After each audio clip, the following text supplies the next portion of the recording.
कोई भी वायरस जब म्यूटेशन करता है तो उसके बाद जो नया स्ट्रेन बनता है उसे हम वेरिएंट बोलते हैं, क्योंकि वो लुक्स नहीं। जैसा कि हमें पता है कि कोई भी वायरस जब म्यूटेशन करता है तो उसके बाद जो नया स्ट्रेन बनता है उसे हम वेरिएंट बोलते हैं, क्योंकि वो शेप एंड स्ट्रक्चर में और बिहेवियर में पिछले वेरिएंट से थोड़ा सा वेरी करता है, पिछले स्ट्रेन से थोड़ा सा वेरी करता है, इसलिए हम उसे वेरिएंट बोलते हैं। तो दो तरह के वेरिएंट्स होते हैं, एक होते हैं वेरिएंट्स ऑफ इंटरेस्ट और दूसरे होते हैं variants of concern. Variants of interest किसे बोला गया है और वेरिएंट्स ऑफ कंसर्न किसे बोला गया है, थोड़ा समझने की कोशिश करते हैं।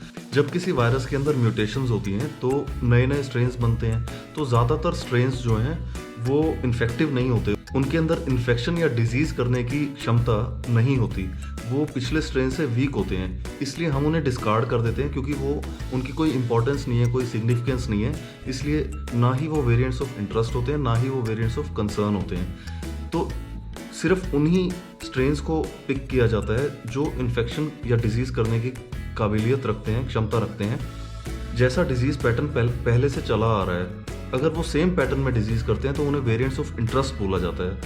अगर वो पहले से ज़्यादा घातक तरीके से डिजीज़ करते हैं, उनकी इन्फेक्टिविटी बढ़ जाती है या उनकी ट्रांसमिसिबिलिटी बढ़ जाती है, उन्हें वेरिएंट्स ऑफ कंसर्न बोला जाता है, क्योंकि वो कुछ वेरिएंट्स ऐसे हैं जिनकी वजह से हमें और सतर्क होना पड़ेगा। हमें हमारा जो हेल्थ केयर सिस्टम है उसे हमें और इम्प्रूव करना पड़ेगा, ताकि हम उस डिज़ीज़ को और अच्छे से डायग्नोस कर सकें और अच्छे से ट्रीट कर सकें।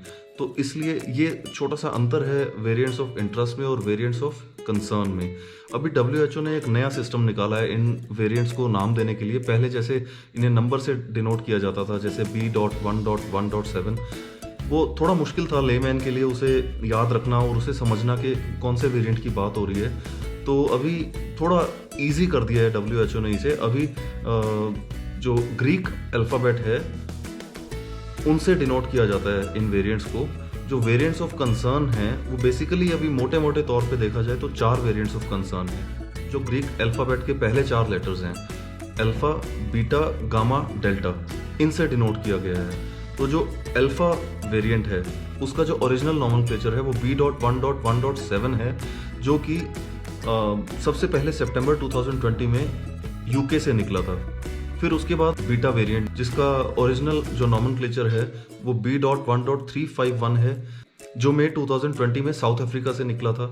फिर एक वेरिएंट आया गामा, जिसका ओरिजिनल नॉमेनक्लेचर है P.1, जो कि नवंबर 2020 में ब्राज़ील से निकला था। और अभी लेटेस्ट जो वेरिएंट है, सबसे ज़्यादा डेडली, सबसे ज़्यादा फेटल माना गया है, जो अभी न्यूज़ में आया पिछले हफ्ते, उसे डेल्टा वेरिएंट बोला गया है, जिसका ओरिजिनल नॉमेनक्लेचर है B.1.617.2।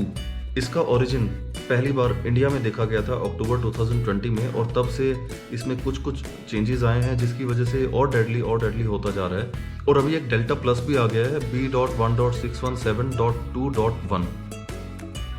और वेरिएंट्स ऑफ इंटरेस्ट को सब्सिक्वेंट लेटर से डिनोट किया गया है, जैसे एप्सिलॉन, जीटा, ईटा, थीटा, आयोटा, कापा।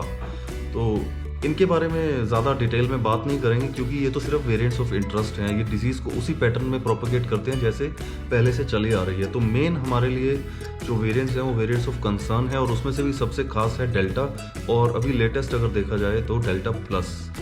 तो ये कुछ थोड़े facts variants of interest and variants of concern के बारे में मैंने आपसे शेयर किए थे। बट अभी सबसे ज़्यादा एरिया ऑफ इंटरेस्ट एंड सबसे ज़्यादा एरिया ऑफ कंसर्न क्या है, वो है मास्क लगाना, हैंड हाइजीन और सोशल डिस्टेंसिंग, जिसे हमें कभी नहीं भूलना चाहिए।